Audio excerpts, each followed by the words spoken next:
notre Dieu qui est dans les cieux, quel privilège encore tu nous accordes en ce dimanche de pouvoir s'assembler ensemble pour te rencontrer toi. Pardonne-nous ce matin, Seigneur, si on t'approche avec un cœur qui cherche simplement comme si ça serait pour te acquérir tes faveurs. Pardonne-nous si ce matin on t'approche de manière hypocrite. Pardonne-nous, Seigneur, si ce matin on a le cœur froid. Nous sommes que poussière, nous sommes faibles, on le reconnaît. On s'est levé ce matin. On veut crier immédiatement à toi pour dire « Oh Seigneur, tu es bon. Accomplis en nous tes promesses. Change nos cœurs. Détourne-nous des idoles de ce monde. Fixe nos yeux sur ta beauté, sur la joie qui se trouve en toi seul. Détache nos cœurs des choses de ce monde, qu'on puisse désirer la vie qui se trouve en toi plus que la vie sur terre. Mais si on est là ce matin, c'est parce que tu nous as aimés jusqu'à nous sauver. Nous qui méritais que ta colère et ton jugement. Tu nous as donné la grâce et l'amour. À toi donc seul la gloire, parce que tu es le seul glorieux, le seul qui est digne qu'on chante semaine après semaine, qu'on prie semaine après semaine, qu'on prêche semaine après semaine. On veut annoncer tes vertus dans ce monde parce que tu nous les as révélées.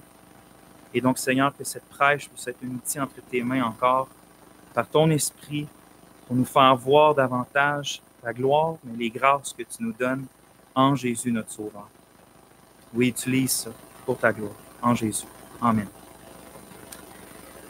Je vais commencer par lire le passage d'aujourd'hui, frères et sœurs, dans lequel nous sommes rendus dans l'Épître, dans la lettre d'un 1 Pierre. Pour ceux peut-être qui ne s'en souviennent pas, on expose verset par verset cette première lettre que l'apôtre Pierre a écrite aux chrétiens qui étaient persécutés et répandus un peu partout en Asie mineure, dans ce qui est la Turquie actuelle environ, mais ce qui était appelé Asie mineure à l'époque. Donc, je vous ai mis le verset dans la version que j'utilise derrière moi. On va lire les versets 9 et 10. « Mais vous êtes une race élue, un sacerdoce royal, une nation sainte, un peuple acquis, pour que vous annonciez les vertus de celui qui vous a appelé des ténèbres à sa merveilleuse lumière. Vous qui autrefois n'étiez pas un peuple, mais qui maintenant êtes le peuple de Dieu. Vous qui n'aviez pas obtenu miséricorde, mais qui maintenant avez obtenu miséricorde. » Amen. Vous savez, frères et sœurs, l'un des aspects les plus fondamentaux de l'expérience humaine est de connaître qui nous sommes et ce que nous sommes. Après la connaissance de Dieu, qui est la plus sublime et grande des connaissances, celle de se connaître soi-même, ce que nous sommes et qui nous sommes, est probablement top 2, tout de suite après la connaissance de Dieu. Dans son institution de la religion chrétienne, Jean Calvin, le grand réformateur, a fameusement écrit que, puis je le cite, « Presque toute la somme de notre sagesse est située en deux parties. C'est qu'en connaissant Dieu, chacun de nous aussi se connaisse. » Autrement dit, la seule manière de pouvoir vivre une vie dans la sagesse, dans la crainte de l'Éternel, c'est-à-dire marcher comme Dieu veut qu'on marche, dans la joie de l'Éternel, selon la loi de l'Éternel, appuyé sur les promesses de l'Éternel, bien, il faut non seulement connaître qui et quoi est Dieu, mais il faut aussi connaître qui et quoi nous sommes. Il ne suffit pas, je vais donner un exemple, il ne suffit pas de connaître que Dieu est le Créateur, c'est bien, mais il faut aussi connaître que nous sommes des créatures. L'un ne va pas sans l'autre. Non seulement il faut connaître que le Seigneur est l'unique source du bonheur éternel, mais il faut aussi connaître que nos âmes ont été faites pour seulement trouver leur satisfaction en lui. Fait qu'il faut connaître Dieu, puis il faut se connaître nous-mêmes. Or, d'où vient la confusion du monde entier, mais particulièrement en Occident du monde, avec, on va dire, dans les 20 dernières années. Ces grandes confessions-là qu'on peut assister, à chaque fois qu'on écoute la radio ou la télé, on se rend compte, voyons, le monde sont donc bien mêlés, le monde sont donc bien perdus. Mais d'où que ça vient si ce n'est pas le fait que dans la modernité, l'homme ne sait plus qu'il est une création. Et plus encore, on se rapproche encore de notre époque, que l'homme ne sait plus qu'il est un homme et que la femme ne sait plus qu'elle est une femme. Ça va jusque-là. Puis on aurait pu rajouter d'autres sortes d'exemples de la confusion qui règne en ce moment dans le monde. L'une des attaques les plus efficaces du prince des ténèbres, c'est-à-dire Satan, a toujours été non seulement de nous rendre en tant qu'humains confus sur qui est Dieu, hein, il va déformer qui est Dieu pour essayer de nous rendre confus, mais pas juste ça, il veut nous rendre confus aussi par rapport à qui nous sommes, la perception qu'on a de nous-mêmes en tant qu'humains. Si on se rapporte, par exemple, même jusque dans la chute de l'humanité dans le Jardin d'Éden, qu'est-ce que Satan a fait vis-à-vis de Ève pour essayer de la convaincre, la tenter de manger du fruit défendu? Ce qu'il a fait, c'est qu'il l'a tenté en essayant d'attiser des désirs de devenir autre chose que ce qu'elle était. Hein? Si tu manges ça, vous allez devenir comme Dieu. Donc, tu vas cesser d'être ce que tu es là, tu vas devenir meilleur que ce que tu es là, autre chose que ce que tu es là. Or, l'importance cruciale de connaître qui et ce que nous sommes, ça ne s'applique pas juste à la nature humaine en tant qu'humain, mais aussi ça concerne tous les rôles et les vocations que Dieu donne à l'homme, que Dieu nous donne. Ce n'est pas un hasard. Je crois que si les premiers instants de la création de l'homme et de la femme, quand on lit le récit dans Genèse, Dieu, il leur donne tout de suite, il leur explique tout de suite immédiatement, c'est quoi leur vocation. On lit en Genèse 1,27, c'est Dieu, il vient de l'écrire à son image, puis il dit « Soyez féconds, multipliez, remplissez la terre et assujettissez-la, et dominez sur les poissons de la mer, sur les oiseaux du ciel et sur tout animal qui se meut sur la terre. » Donc, Dieu s'assure premièrement que l'homme sache où qu'il est dans l'ordre de la création. Tu es sur les créatures, tu es sur les autres créatures. Il veut que l'homme connaisse et comprenne c'est quoi sa vocation, c'est quoi son rôle ici-bas. Adam et Ève, c'était d'être les vice-rois et les vice-reines de Dieu sur cette terre, c'est-à-dire de prendre soin de la création, de la peupler, de l'ordonner, de régner sur elle. Et vous savez, l'homme, afin d'avancer, afin d'aller de l'avant, d'aller vers le but que Dieu a pour l'homme, il faut non seulement savoir d'où on vient, c'est-à-dire de Dieu, bien sûr, mais aussi ce que nous sommes réellement, ou ce à quoi Dieu nous appelle. Sans cette connaissance-là de qui nous sommes et ce que nous sommes, dans le fond, l'homme devient comme un bateau sans gouvernail, une voiture sans volant, une armée sans général. Dans le fond, ils ne savent pas où se diriger. Je me souviens, moi, avant d'être chrétien, j'étais le plus perdu des êtres humains de la Terre. Je ne savais pas où je m'en allais, je ne savais pas où il fallait que je m'en aille. J'avais juste une chose, c'est que je vagabondais dans une éternité de ténèbres sans jamais savoir où je devais aller. La seconde que le Seigneur m'a sauvé à l'âge de 20 ans, j'ai commencé à comprendre qui j'étais, puis à comprendre ce que je devais faire, puis où je devais être. J'ai compris quoi, premièrement? Que j'étais un pécheur dans le besoin de pardon. J'ai compris ensuite que j'étais un pécheur pardonné. J'ai compris ensuite que Dieu m'appelait à me satisfaire en lui pour toujours. Et les choses ont déboulé. Mais avant ce moment-là où j'ai compris non seulement qui Dieu était, qui Christ était, mais qui j'étais, j'ai arrêté d'être perdu. J'ai su où je devais aller. Alors, si toi, ce matin, tu te sens perdu, tu te vagabondes comme moi, je vagabondais, tu ne sais pas à quoi tu sors, tu ne sais pas c'est quoi ta place sur la terre, tu ne sais pas où tu t'en vas, c'est probablement aussi parce que tu ne sais pas ce que tu es vis-à-vis de Dieu.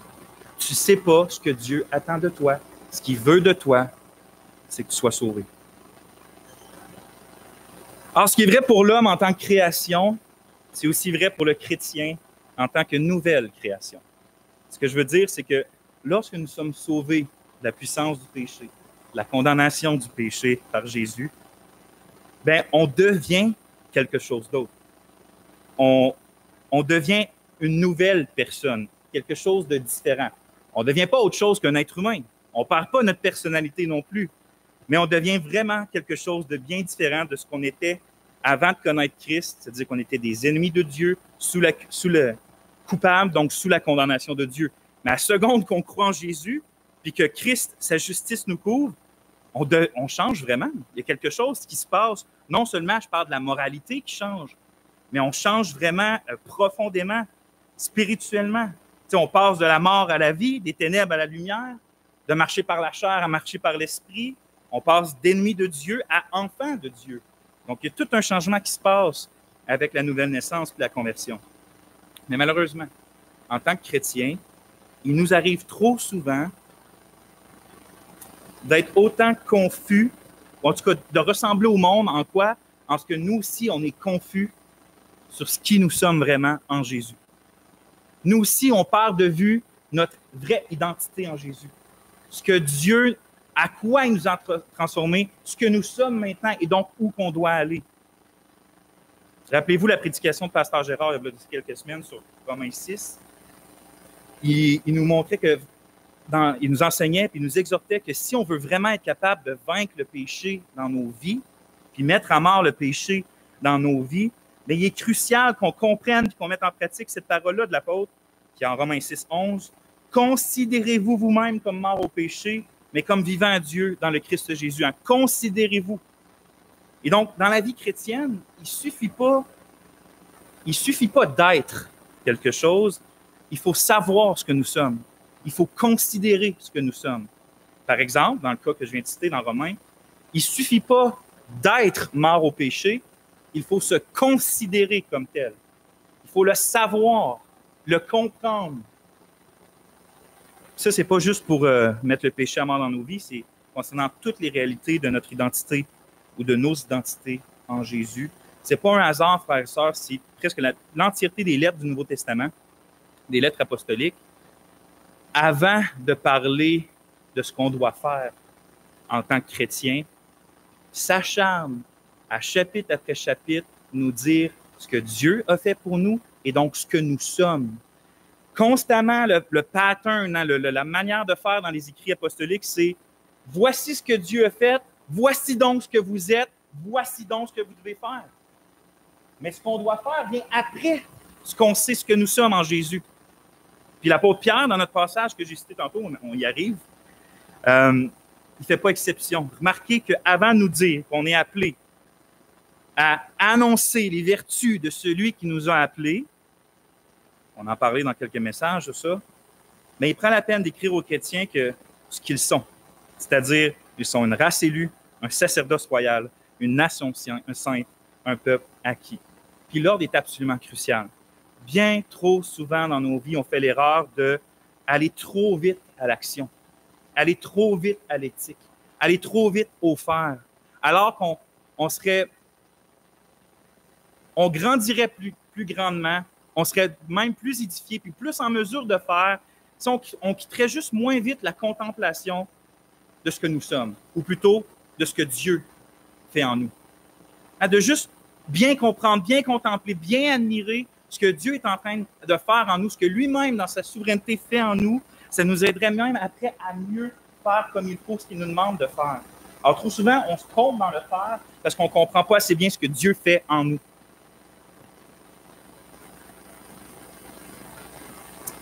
Donc, je vais suivre mon propre conseil que je viens de donner. C'est que ce qu'on va faire, c'est qu'on va prendre très lentement le verset 9 d'aujourd'hui.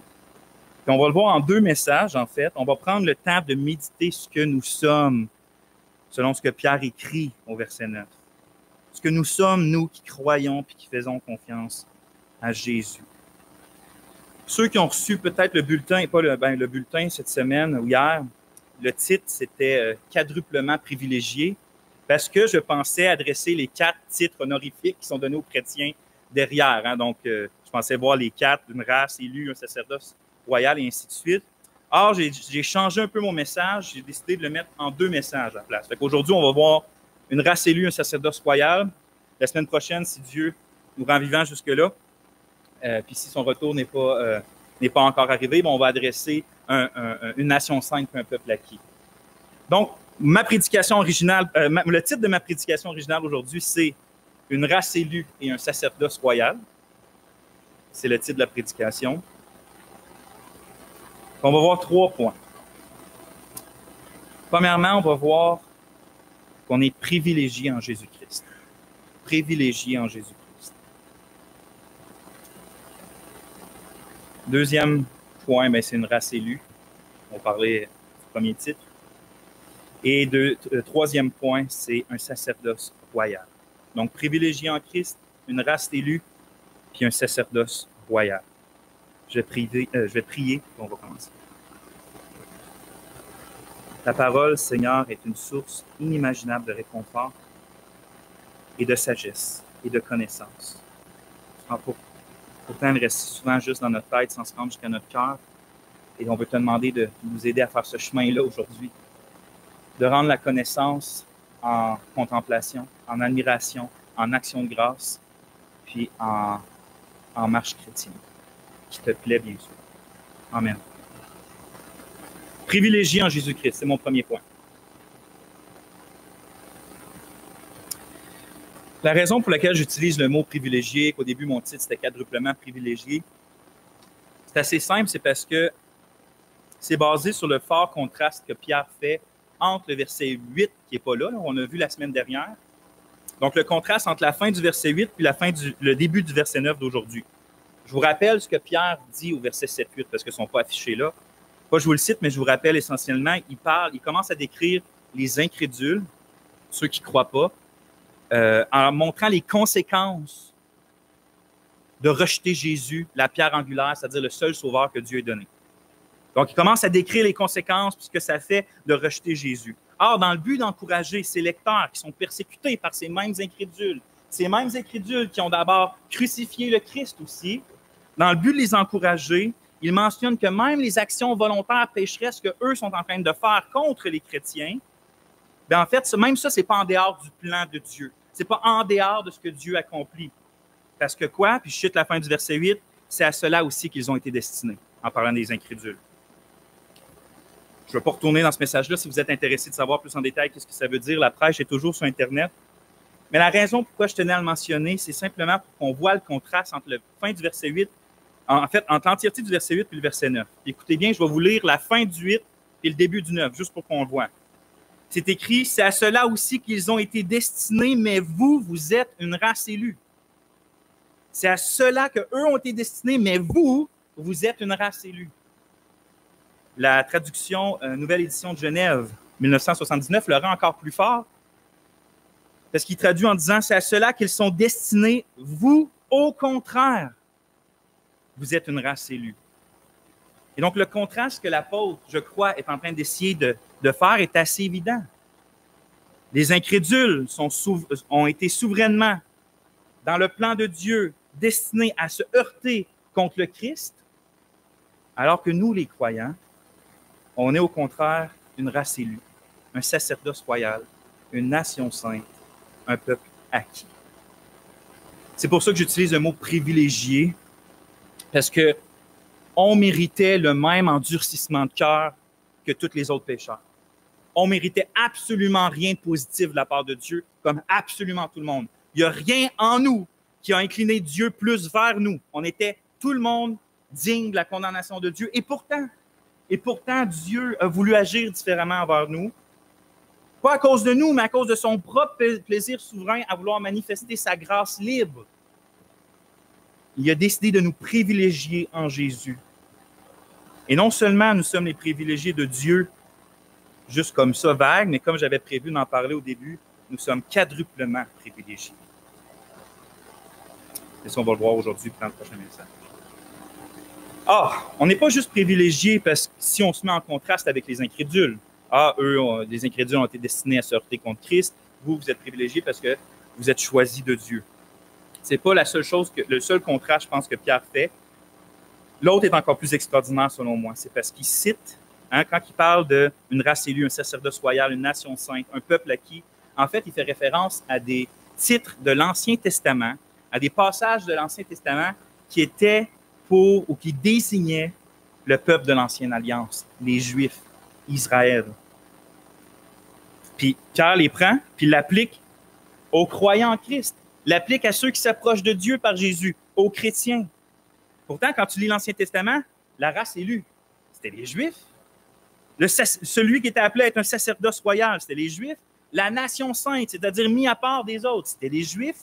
Puis le peuple acquis, c'est-à-dire qui était une possession particulière et précieuse pour Dieu, c'était les Juifs. Mais ici, Pierre, comme dans le reste de son épître, comme dans le reste du Nouveau Testament, ben, il applique les promesses puis les privilèges qui étaient d'abord appliqués au peuple de l'Ancienne Alliance, ben maintenant, il les attribue au peuple de la Nouvelle Alliance. C'est pas que l'Église remplace Israël, c'est pas qu'une entité en remplace une autre ou que Dieu prend une entité puis se tourne vers une autre, c'est pas l'idée. L'idée, c'est plutôt que Jésus-Christ, étant le seul véritable descendant spirituel d'Abraham, c'est-à-dire le seul dans lequel sont accomplies les promesses, le seul qui hérite les promesses faites à Abraham, ben, étant le récipiendaire de toutes les promesses de Dieu, il s'ensuit obligatoirement que ceux qui sont unis à Jésus par la foi deviennent aussi les héritiers ou les co-héritiers de toutes les promesses qui étaient données à Abraham, en David, et ainsi de suite. Autrement dit, la Bible ou le Nouveau Testament présente que le vrai cep, la vraie vigne de Dieu, Israël est dépeint comme une vigne que Dieu prend soin et essaye de faire pousser dans l'Ancien Testament, qui plante en Canaan. Mais la vraie vigne de Dieu, c'est Jésus. Le véritable Israël, il y en a un vrai Israélite, c'est Jésus. Le véritable Fils de Dieu, Dieu appelle Israël son fils dans l'Ancien Testament, mais le véritable Fils de Dieu, c'est Jésus. Et donc, tous ceux qui sont unis à Jésus par la foi, évidemment, prennent part à ce que Jésus reçoit. C'est pour ça que l'apôtre Pierre peut utiliser les titres qui étaient jusque-là réservés pour le peuple juif, puis au lieu de pointer juste des Juifs, il peut pointer des Juifs croyants, des chrétiens croyants, des païens croyants, des Grecs croyants, puis dire ces promesses-là, ces titres-là, honorifiques, c'est pour vous, croyants en Jésus. C'est pour vous qui vous approchez de Jésus. C'est les vrais croyants en Jésus qui sont la vraie race élue, le véritable sacerdoce royal, la vraie nation sainte, le véritable peuple acquis. Ce sont les chrétiens. Et donc, on n'est pas juste privilégié seulement par rapport aux incrédules incroyants, mais on est aussi privilégié par rapport aux Juifs incrédules. Nous, par la foi, on a été greffés à l'olivier qui était Christ. Puis eux, par l'incrédulité, ont été retirés de la vigne de Dieu. Comme l'écrit l'apôtre Paul, le Juif, ce n'est pas celui qui en a les apparences. Puis la circoncision, ce n'est pas celle qui est visible dans la chair. Mais le Juif, il parle du Juif, du vrai Juif, le Juif spirituel, c'est celui qui l'est intérieurement, et la circoncision, c'est celle du cœur, selon l'esprit, et non selon la lettre, Romains 2, 28. Et donc, le vrai Juif, le vrai peuple de Dieu, c'est pas ceux qui sont physiquement descendants d'Abraham puis qui se sont fait circoncire, c'est ceux dans le cœur duquel l'Esprit de Christ est venu redonner la vie, réunir à Christ, régénérer, donner une nouvelle naissance. Ceux-là sont le vrai peuple de Dieu. Ça m'amène à mon deuxième point, qui est une race élue. Une race élue.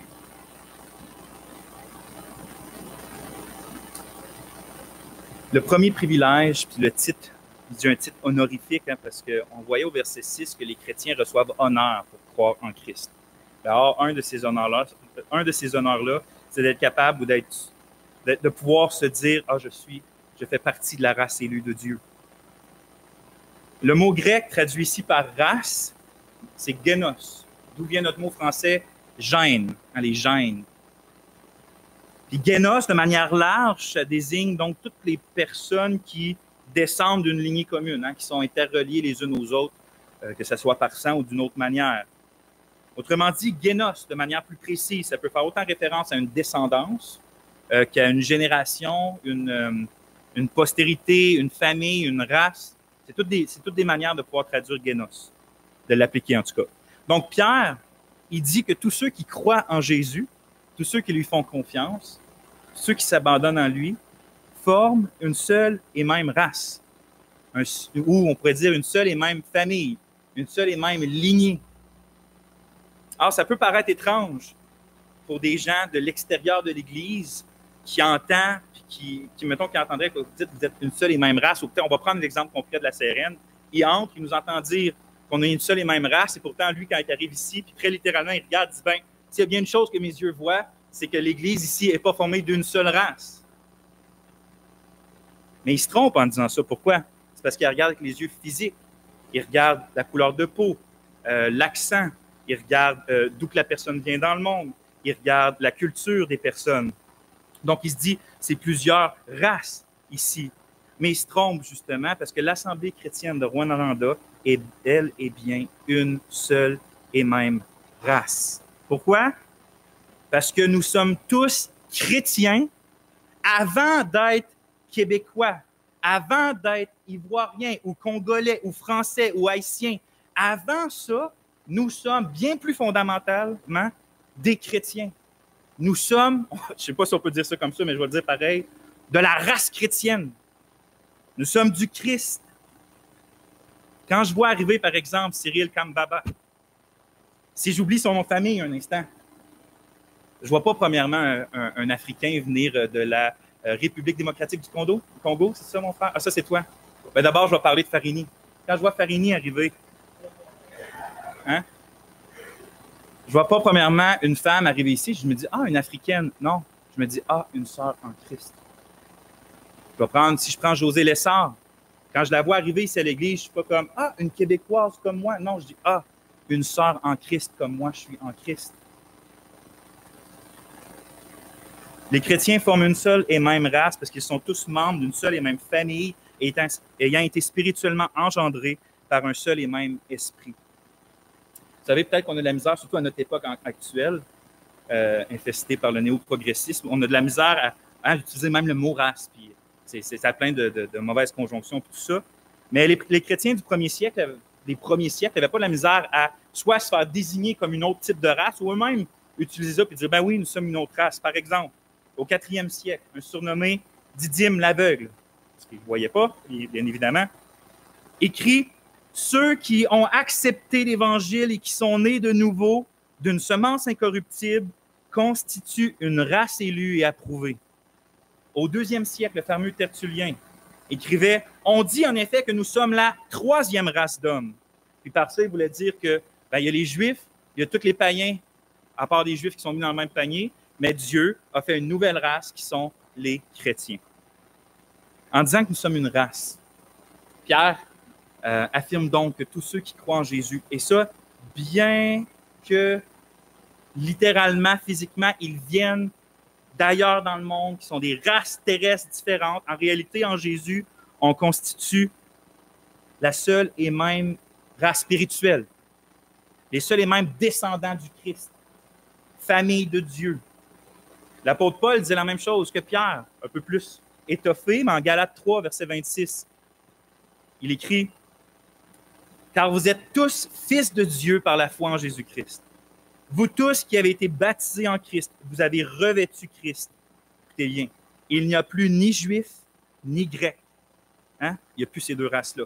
Il n'y a plus d'esclaves, ni libres. Il n'y a plus ni d'hommes, ni femmes. Car tous, vous êtes un en Jésus-Christ. Et si vous êtes à Christ, vous êtes donc la descendance, ou littéralement la race d'Abraham, héritier selon sa promesse. Par notre foi commune en Jésus-Christ, on est donc tous de la descendance spirituelle d'Abraham.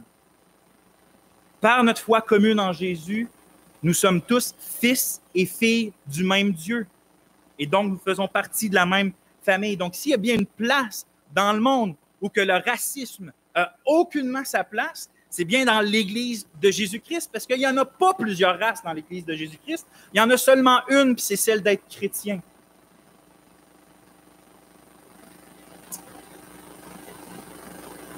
Frères et sœurs, n'est-ce pas un privilège absolument incroyable que celui d'être la descendance spirituelle de Dieu, la race spirituelle de Dieu, la famille spirituelle de Dieu? Par exemple, n'est-ce pas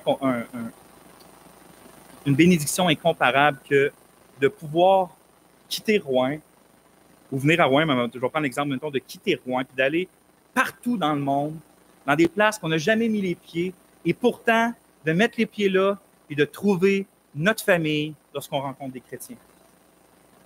C'est absolument incroyable pour tous ceux qui voyagent un peu, cette proximité avec les chrétiens, cette même famille. Vous savez, parfois, la foi en Jésus, de faire confiance à Jésus, de suivre Christ, ça implique malheureusement de perdre ou de se faire rejeter par nos familles de sang.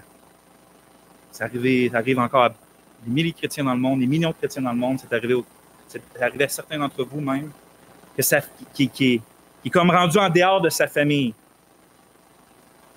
Mais le Christ affirme que ceux qui perdent leur famille de sang, à cause de l'Évangile, retrouvent en lui plusieurs familles. En fait, au centuple. Regardez bien comment il dit, en Marc 10.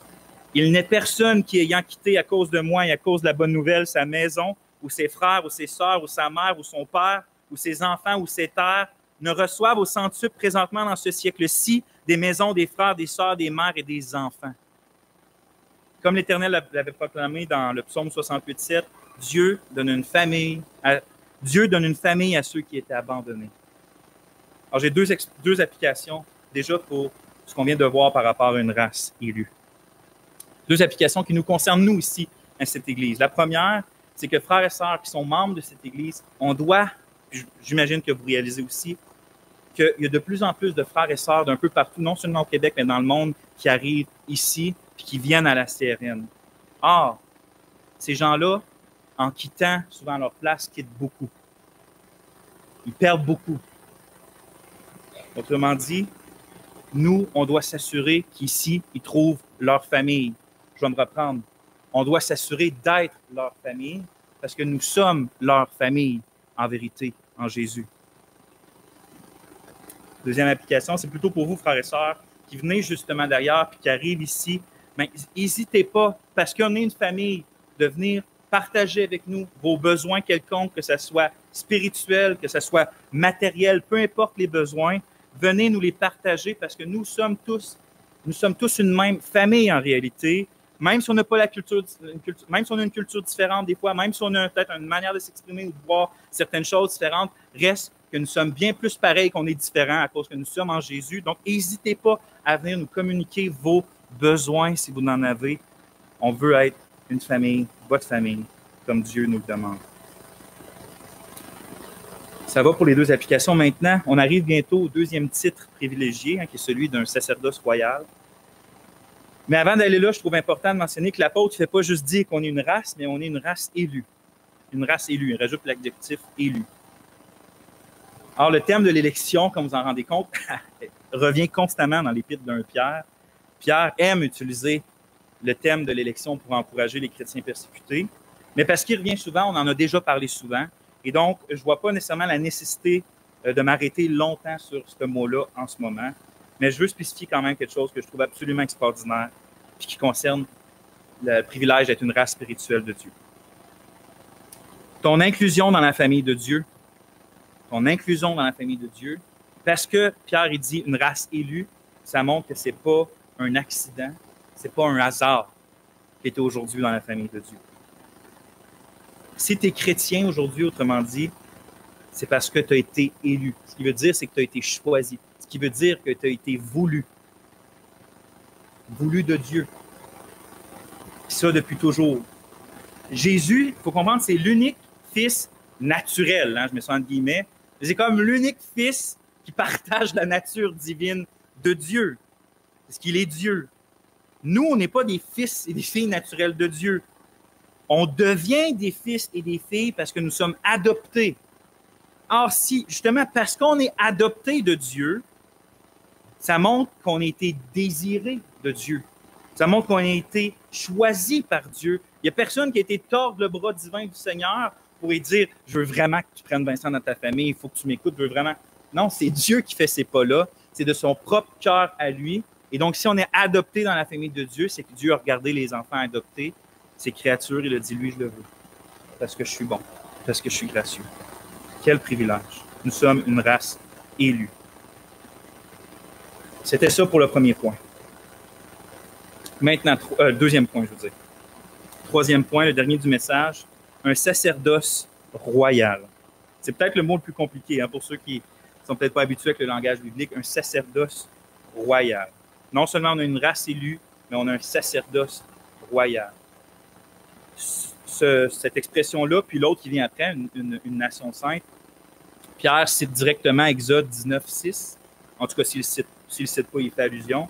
Où c'est écrit, Dieu parle à Israël, puis il dit, vous serez pour moi un royaume de sacrificateurs et une nation sainte. Hein? Donc, il prend ça de là et il l'applique aux chrétiens, comme on a dit tantôt. Or, ce n'est pas la première fois que, si vous vous en souvenez, que l'apôtre Pierre utilise le langage du sacerdoce ou des sacrificateurs pour les appliquer aux chrétiens. Juste au chapitre 2, encore mon verset 5, donc on est comme 4 versets plus haut.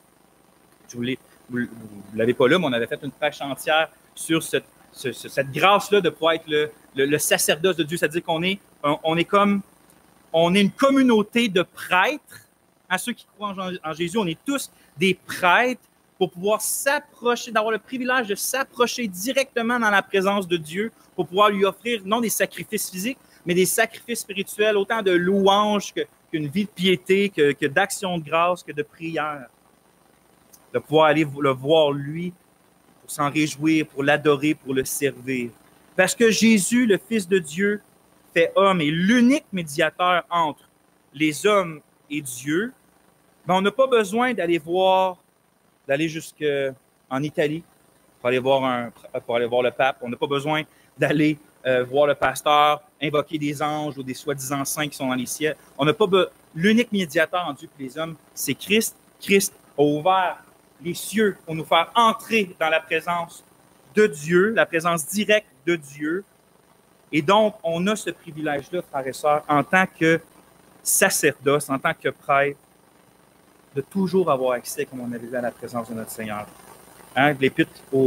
L'auteur de l'Épître aux Hébreux écrit « Ainsi, puisque nous avons un grand souverain sacrificateur qui a traversé les cieux, Jésus, le Fils de Dieu, demeurons fermes dans la foi que nous professons. Car nous n'avons pas un souverain sacrificateur qui ne puisse compatir à nos faiblesses. Au contraire, il a été tenté comme nous en toutes choses, sans commettre de péché. » Puis écoutez bien, « Approchons-nous donc avec assurance du trône de la grâce, afin d'obtenir miséricorde et de trouver grâce pour être secourus dans nos besoins. » En Jésus, qui est notre souverain prêtre, notre souverain sacrificateur, absolument tous les chrétiens, je vais répéter, juste pour qu'on comprenne, absolument tous les chrétiens, les hommes comme les femmes, les adultes comme les enfants, les forts comme les faibles, ceux qui sont fermes comme ceux qui vacillent. Absolument tous les chrétiens ont le privilège indestructible d'avoir un accès direct, un accès toujours disponible auprès du trône de la grâce. Autrement dit, là, autant la présence satisfaisante de Dieu que sa puissance pour nous secourir vous appartiennent. Sa présence et son secours vous appartiennent parce que vous êtes les prêtres de Dieu. Ils sont à vous. Vous êtes les sacrificateurs spirituels de Dieu. Sa présence est à vous. Et donc, allez-y, rendez-vous dans sa présence, chantez son nom, admirez-le, invoquez-le, suppliez-le, glorifiez-le, mais allez dans sa présence qui vous a été acquis par Christ et les vôtres. Vous n'êtes pas étrangers, là. Vous rentrez chez vous quand vous allez dans la présence de Dieu.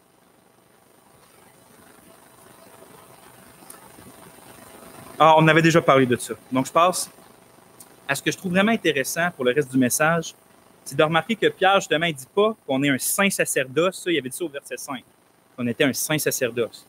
Là, il utilise un autre mot. Il dit qu'on est un sacerdoce royal.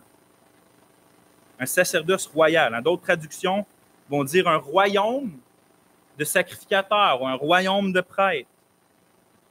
Autrement dit, les chrétiens, on n'est pas seulement des sacrificateurs, mais on est aussi des rois et des reines.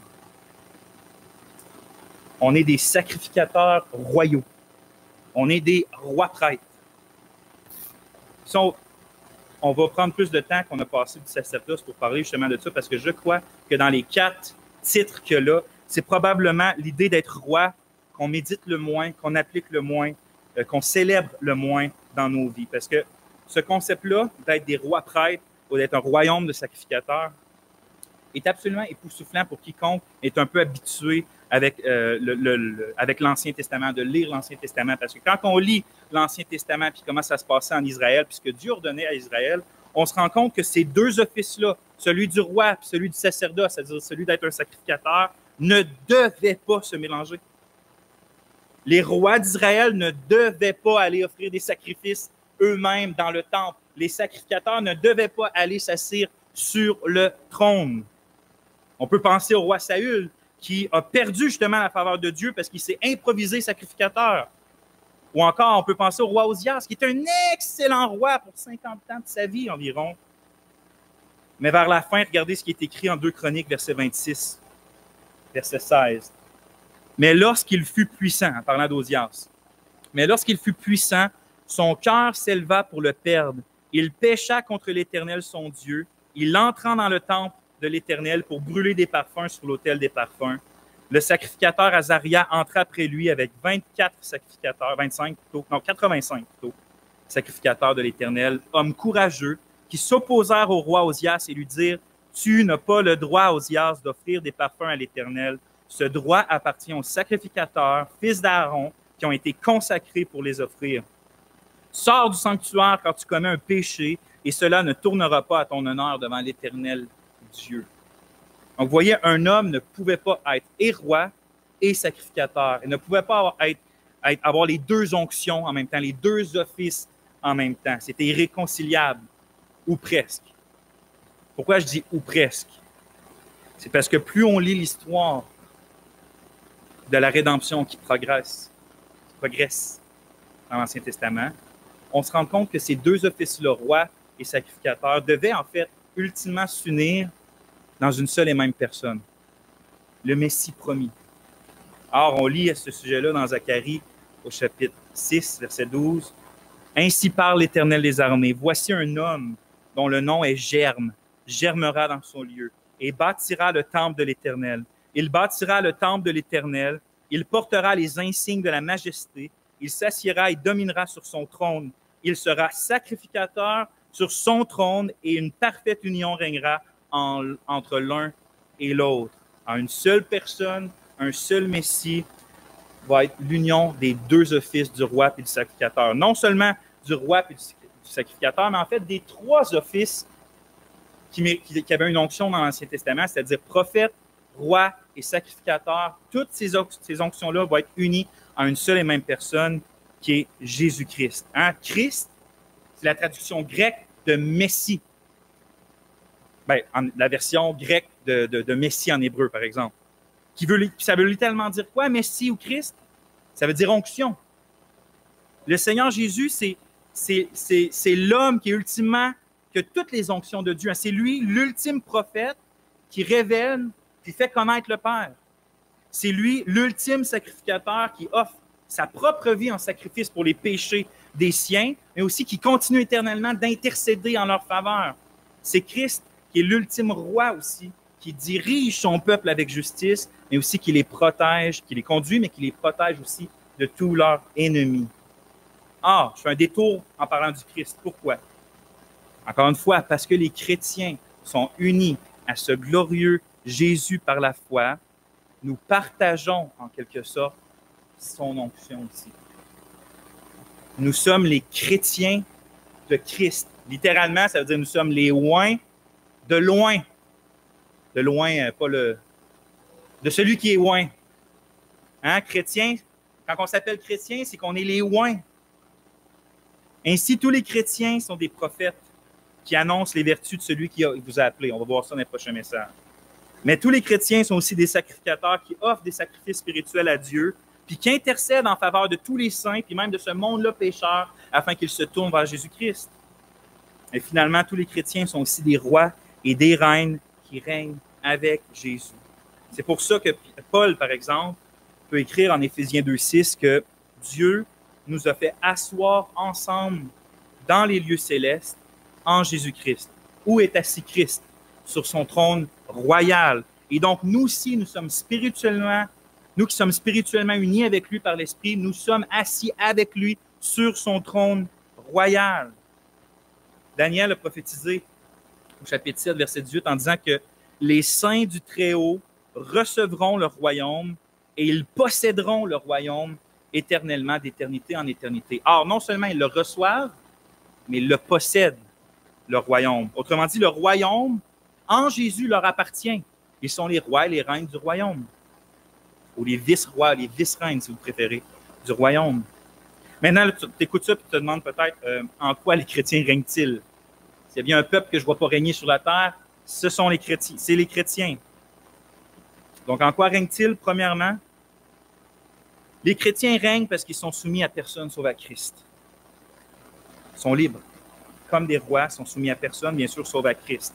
Les chrétiens véritables, en fait, les chrétiens sont les véritables rois et reines de ce monde. Hein? Les chrétiens sont libres. Ça veut dire qu'ils sont esclaves de personne. 1 Corinthiens 7, verset 23, Paul dit, « Vous avez été rachetés à un grand prix. Ne devenez pas les esclaves des hommes. » Là, peut-être tu as le goût de me dire, « Attends, Vincent, tu te trompes.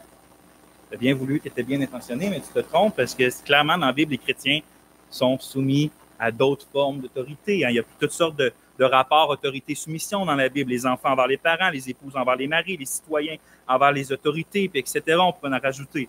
Donc, je te remercie du rappel, mais je n'avais pas oublié, je t'assure, je maintiens ce que j'ai dit pareil. Je maintiens d'affirmer que les chrétiens, étant rois et reines en Jésus, sont libres à l'égard de tous, sauf du roi des rois et du Seigneur des seigneurs. Mais je m'explique. Lorsque les chrétiens se soumettent, parce qu'ils se soumettent à différentes formes d'autorité, c'est de plein gré envers le Seigneur et non envers un humain. Ils ne se soumettent pas tant à un humain qu'envers le Seigneur qui leur demande de faire quelque chose. Si vous allez voir tous les passages d'autorité dans le Nouveau Testament, c'est une bonne étude à faire. Que ce soit Éphésiens, Colossiens ou Pierre ou même Romains, vous allez voir les différents rapports d'autorité. Vous allez tout le temps avoir un refrain qui revient. C'est comme selon le Seigneur ou dans le Seigneur. Par exemple, les enfants, oui, doivent se soumettre aux parents, mais dans le Seigneur. Les femmes, oui, doivent se soumettre à leur époux, mais comme au Seigneur.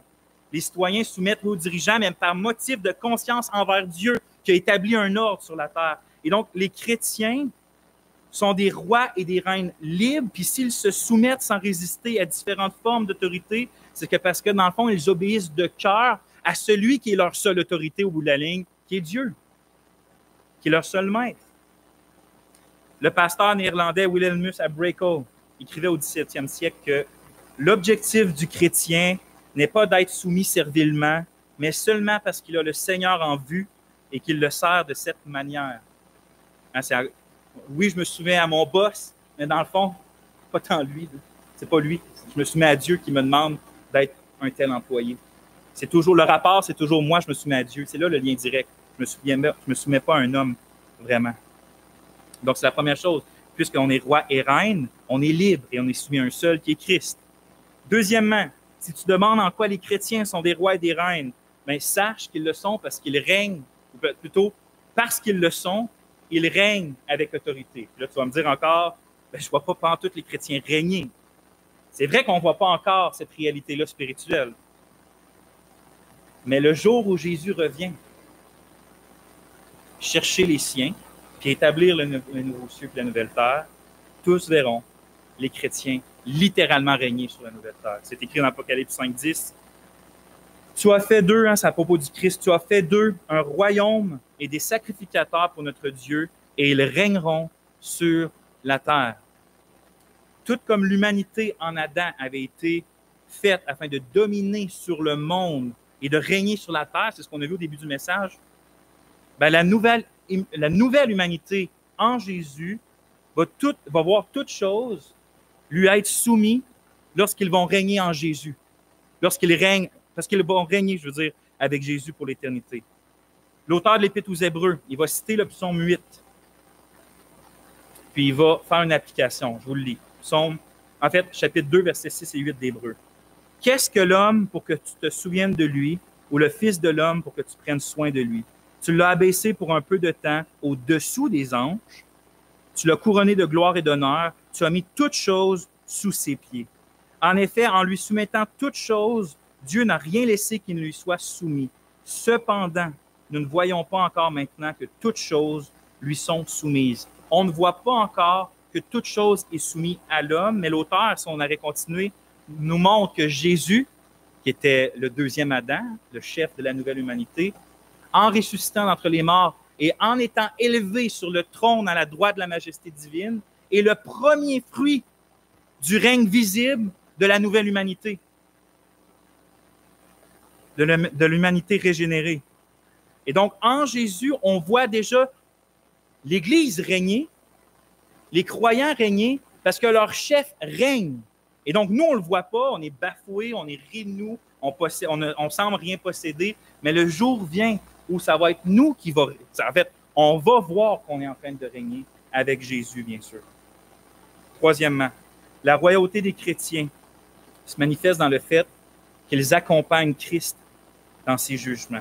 Ce que je veux dire par là, vous savez, un roi, ça possède l'autorité de juger son royaume. Bien, c'est la même chose par rapport aux chrétiens. Paul dit en Corinthiens, « Ne savez-vous pas que les saints jugeront le monde? Et si c'est par vous que le monde est jugé, êtes-vous indigne de rendre les moindres jugements? Ne savez-vous pas que nous jugerons les anges? » On ne médite pas souvent ça, mais quand Jésus revient, il élève d'abord son peuple avec lui, mais ensuite son peuple juge le monde avec lui. Les chrétiens jugeront le monde et les anges en tant que rois et reines. Quatrièmement, je finis rapidement bientôt. Ça, c'est bientôt. Quand je dis rapidement bientôt, c'est que ça s'en vient. La royauté des chrétiens s'aperçoit aux avantages royaux qu'ils possèdent. Parce que tout ce qui se trouve dans le monde, en fait, ça vous revient de droit. Je répète, tout ce qui se trouve dans le monde, ça vous revient de droit parce que vous êtes, Romains 8:17, héritier de Dieu et co-héritier de Christ. Est-ce qu'on réalise, frères et sœurs, qu'en étant les vice-rois et les vice-reines de Jésus, en fait de celui qui possède tout, puisqu'on est ses vice-rois et ses vice-reines, ben, nous possédons tout avec lui aussi. Les choses qui lui appartiennent nous appartiennent à nous aussi. Là, tu trouves peut-être que j'exagère, mais je vais te citer Paul, juste pour que tu le vois. 1 Corinthiens, chapitre 3, verset 21. Regardez, c'est fort comme langage. Tout est à vous. Soit Paul, soit Apollos, soit Céphas, soit le monde, soit la vie, soit la mort, soit les choses présentes, soit les choses à venir. Tout est à vous et vous êtes à Christ et Christ est à Dieu. Tout est à vous.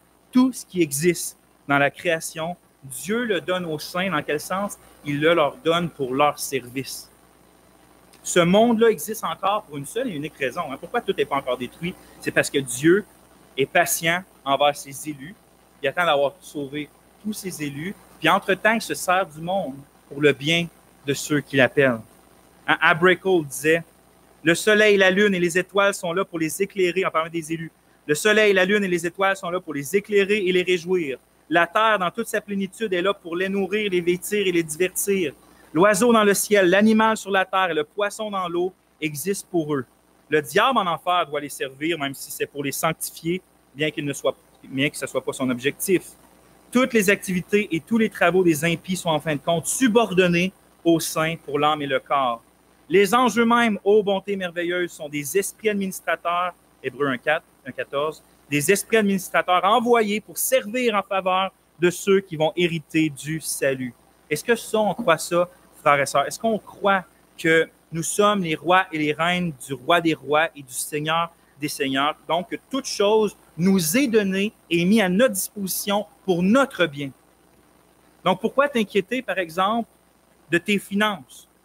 Tout appartient et donc Dieu va disposer les choses qu'il doit disposer pour ton bien. Pourquoi t'inquiéter en ce qui concerne ton travail et tes études? Encore une fois, toutes les choses sont à toi et Dieu va te faire bénéficier des choses qui sont à toi au moment opportun. Pourquoi tu t'inquiètes, exemple, de ta vieillesse? Tout est à toi et donc Dieu, si tu en as besoin, va envoyer des anges pour te soutenir et t'accompagner. Tu t'inquiètes de la mort peut-être, mais maintenant en Jésus, même la mort est soumise à ton service de sorte qu'elle te conduit au repos éternel de la joie en Jésus. Donc, toute chose est soumise sous vos pieds pour votre bien. Donc, il ne faut pas s'inquiéter de ce qu'on n'a pas encore, parce que notre Père nous donne l'héritage complet, assurément. Puis si, dans sa sagesse, il nous prive un instant de nos vêtements, de la nourriture, de la santé, bien, ils font se réconforter par le fait qu'il nous donne des choses encore meilleures et plus succulentes que ces choses-là, car, Romains 14:17, le royaume de Dieu, ce n'est pas le manger et le boire, mais la justice, la paix et la joie par le Saint-Esprit, et ces choses-là, il les enlève jamais.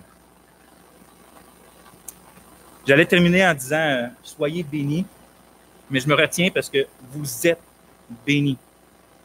Vous êtes un peuple béni, vous êtes une race élue, puis vous êtes un sacerdoce royal, quel privilège que Dieu nous donne seulement de s'en apercevoir davantage.